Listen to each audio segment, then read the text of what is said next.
This video is about Di's PowerPoint replicator. Over the last few weeks I've been using Di's PowerPoint replicator to change. The first way is just to take a plain lined paper and then add an image to it so that it is less boring.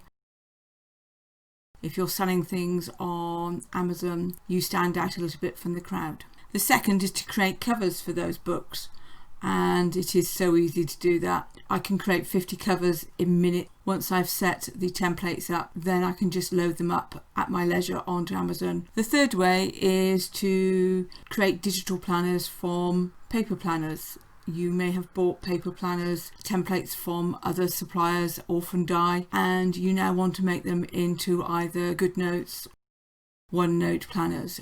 And you can use the replicator to do that quite easily. I've done it manually and I've done it with Di's. Once you've done it once, it is easy. Once you set up, I've done it manually and I've done it with Di's system. You're good to go.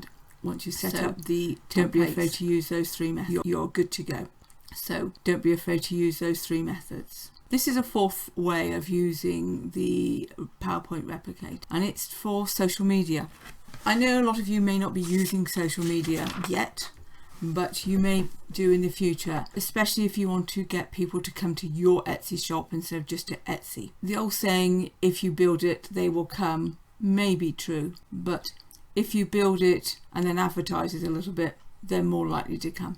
How can you use the PowerPoint replicator to create images for social media? I've set up two different PowerPoint slides that I can use using the same information to get two different sets of images I can then use on social media. The thing is with social media, it's a greedy little thing, and so you need to keep feeding it, and if you're like me, you don't have time to create a lot of stuff manually. First of all, I have set up the two slides and I'll show you what they are. This one is the sort of slide design that you would use for Pinterest. Pinterest seems to like vertical slides, and so I have set this up with a basic vertical and this one the same shape, and I just found it under shapes, and then I've set up the background as an image. Then I've done the same thing as a square, and this is more like you would use in Instagram, which seems to like square images. Basically the text top and bottom and the image as the background. Now the images I'm going to use today are actually images I bought from Creative Fabrica, and they are for Valentine's. I'm then going to use for the text, I'm using songs with love in it. Go together well. I set up a file and these are the images that I'm using. I've then got 10 different love songs. So what am I going to do? I am going to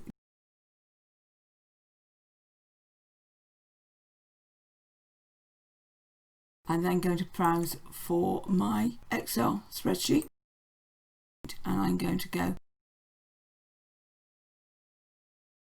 As you can see, they're here.